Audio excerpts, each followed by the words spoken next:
现代性，哎，一听到这三个字儿，你是不是觉得，听起来有点学术，好像离我们很远？但其实啊，它就是我们每个人生活中一个无处不在，但你又就是看不见的这么一个巨大系统。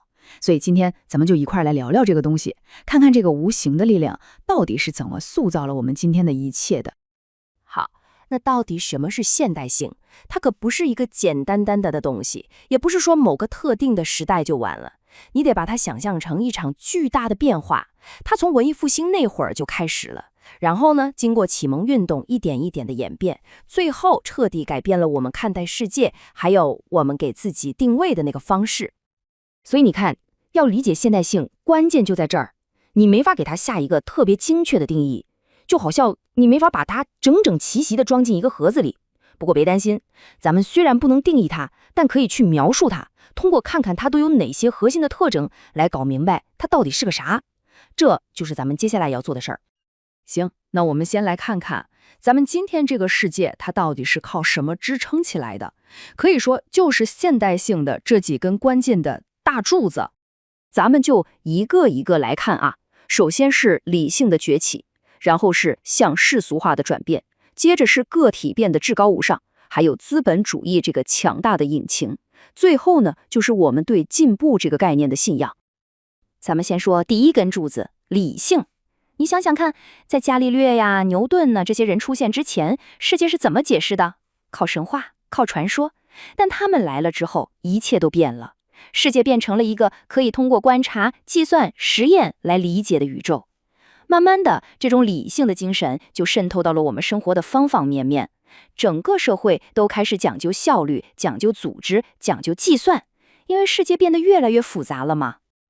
那这就自然而然地引出了第二根柱子，世俗化。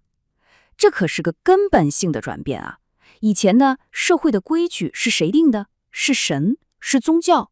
但现在呢，我们开始觉得，社会的规则应该是我们人自己来定定的，是基于人权、基于大家共同认可的社会契约来组织的。你看，神圣的东西慢慢退场了，人造的规则登上了历史舞台。那么，当神的权威退去之后，谁站到了舞台的正中央呢？没错，就是我们每一个个人。这就是第三根柱子，个人主义。你、我们每一个独立的个体，突然之间就成了社会最重要的基本单位。你的自由、你的选择、你的身份，还有你得承担的责任，所有这些都变得前所未有的重要。再来看第四个，这股力量可就厉害了，它彻底重塑了整个世界。说的就是工业化和资本主义。田园牧歌式的农庄生活一下子就被工厂里震耳欲聋的机器声给代替了。所有东西，包括我们的时间和劳动力，甚至我们的知识，都能被标上价格，变成可以在市场上交易的资本。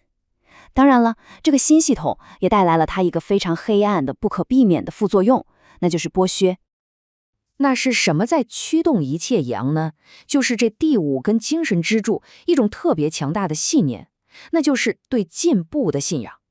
当时的人们普遍相信，只要我们靠着科学和技术不断地往前走，人类社会就一定会，而且是不可避免地走向一个更美好、更文明的未来。这是一种，怎么说呢？一种非常强大的乐观主义精神。这么听下来，感觉还挺不错的，对吧？一个理性的世界，人人自由，而且还在不断进步。但是，咱们有没有想过，所有这些我们引以为傲的进步，它的背后，我们到底付出了什么样的代价呢？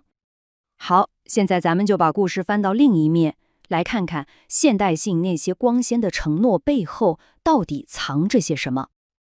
你看，城市变得越来越大，整个社会系统也越来越复杂。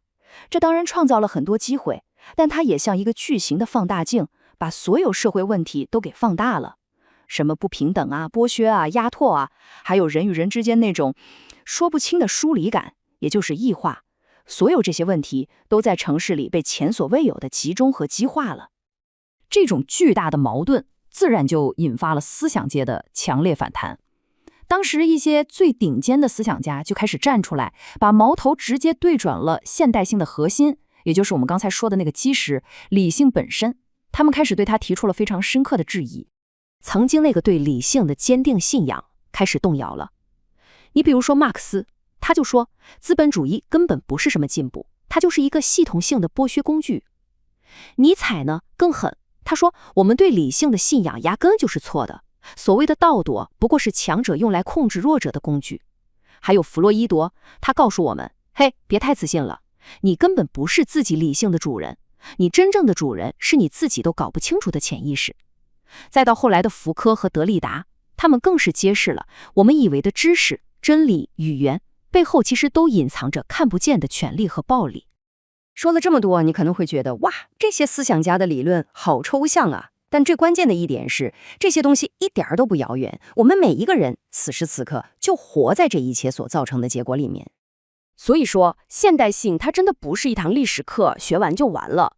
它更像是我们手机里的那个操作系统，一直在后台默默的运行，支配着我们看到的一切，我们做出的每个选择。如果我们不花点时间去了解这个操作系统是怎么回事，那我们就很难真正理解自己生活里的很多困惑。就比如，为什么我们拼命追求的那些目标，有时候会突然感觉好像没什么意义。我特别喜欢这句话，他说我们的欲望都是被设计好的。这话说的太到位了，他一下子就点破了现代性是怎么在不知不觉中塑造了我们的内心世界。我们想要什么，我们追求什么，甚至我们觉得自己是个什么样的人。好了，那最后我想留给大家一个问题，可以好好想一想。如果我们每个人都活在现代性这个巨大的系统所产生的结果里，我们的一举一动、所思所想都被它无形地塑造着，那么我们每天为之奋斗的那些目标，我们内心最深处的那些渴望，到底有多少是真正属于我们自己的呢？